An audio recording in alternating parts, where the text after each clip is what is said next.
ሰላም ጤና ይስጥልኝ። እንዴት ናችሁ? የሂድን ወርልድ ወይም የድብቅ ዓለም ቤተሰቦች በያላችሁበት ሰላምና ጤና ለእናንተ ይሁን እያልኩ ወደ አዲሱ ቻናላችን እንኳን በሰላም መጣችሁ እላለሁ።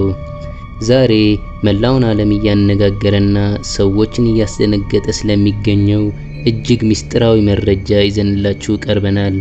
የአሜሪካው መከላከያ ሚኒስቴር ወይም ፔንታገን እስካሁን በከፍተኛ ምስጢር ደብቋቸው የነበሩ እውነተኛ የዩፎ ወይም የበራሪ ባዕድ አካላት ቪዲዮዎችንና ሰነዶችን ለመጀመሪያ ጊዜ በይፋ ለቋል። አዎ በትክክል ሰምታችሁታል። ከእንግዲህ የዩፎ የሆሊውድ ፊልም ወሬ ብቻ አይደለም።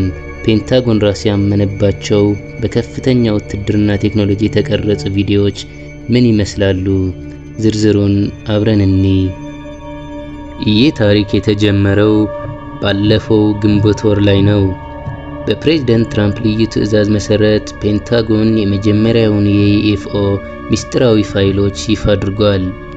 በአጠቃላይ 161 የሚሆኑ ምስጢራዊ የጽሑፍ ሰነዶች የተለቀቁ ሲሆን በውስጡም የጨረቃ ላይ ጉዞ ያደረጉት ታዋቂው የአፖሎ ጠፈርተኞች በጠፈር ላይ ያዩዋቸውን እጅግ አስገራሚ ነገሮች ምስክርነት ያካትታል።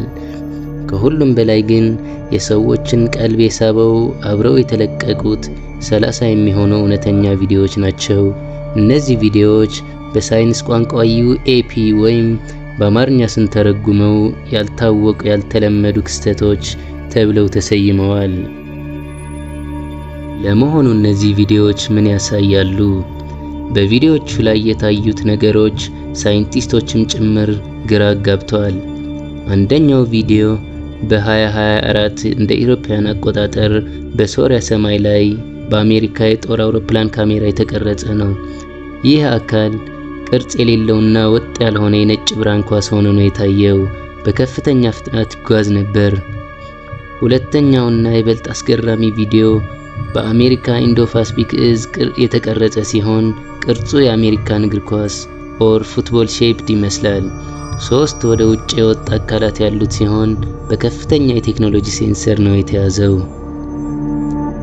ሶስተኛው ደግሞ ለ100 ሰከንድ ያህል የሚቆይ ሲሆን አንድ ደማቅ የብርሃን ነጥብ በነፋስ ኃይል ማመንጫዎች መካከል ልክ እንደ መንፈስ ሲዘዋወር ያሳያል። እነዚህ ሁሉ ነገሮች ምንድን ናቸው? ታዲያ የአሜሪካ መንግስት ለነዚህ ዕቃዎች ምን ምላሽ ሰጠ?